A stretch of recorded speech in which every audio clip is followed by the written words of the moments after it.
In this lesson, we'll attach a disk to our server and install a configuration profile.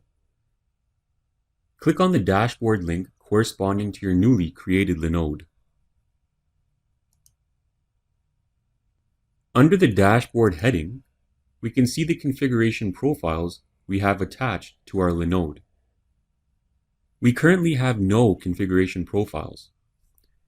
A profile refers to things like your server's operating system and configuration. We have the option of creating customized configuration profiles or using pre-built packages. Creating new configurations from scratch can be quite technical. For the purpose of this course, we'll be using existing configurations which are available under the Deploy an Image link. Click on this link. To deploy an image, we first need to select the operating system we want to use. Beside the image label, select Ubuntu 14.04 LTS. Ubuntu is a very popular Linux-based distribution that is widely used for hosting web applications. It's known for performance and security.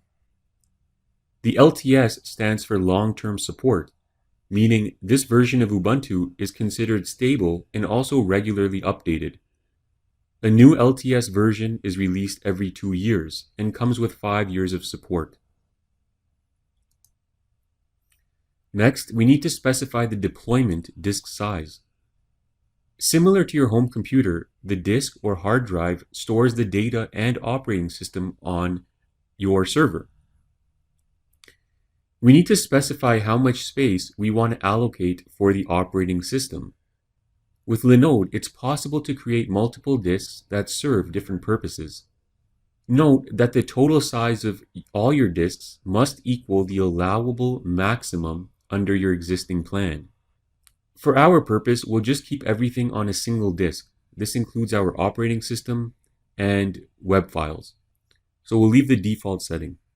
A swap disk allows us to allocate a portion of our hard drive space as RAM. Leave the default setting for this option, 256 megabytes. The root password is very important. Recall that a virtual server is stored in a data center. We do not have physical access to this data center, so all our server administration is done remotely. In order to make administrative changes to our server and its configuration, we need root access. For this, we must set a root password to log into the system.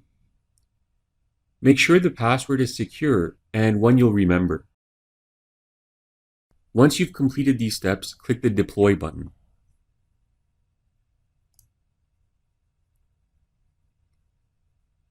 You'll be directed back to the dashboard, and in this section under Host Job Queue, you can see the status of any pending requests. So, disk create from distribution is currently ongoing, and create file system as well. Now they've both been completed, so we see the success label next to each item.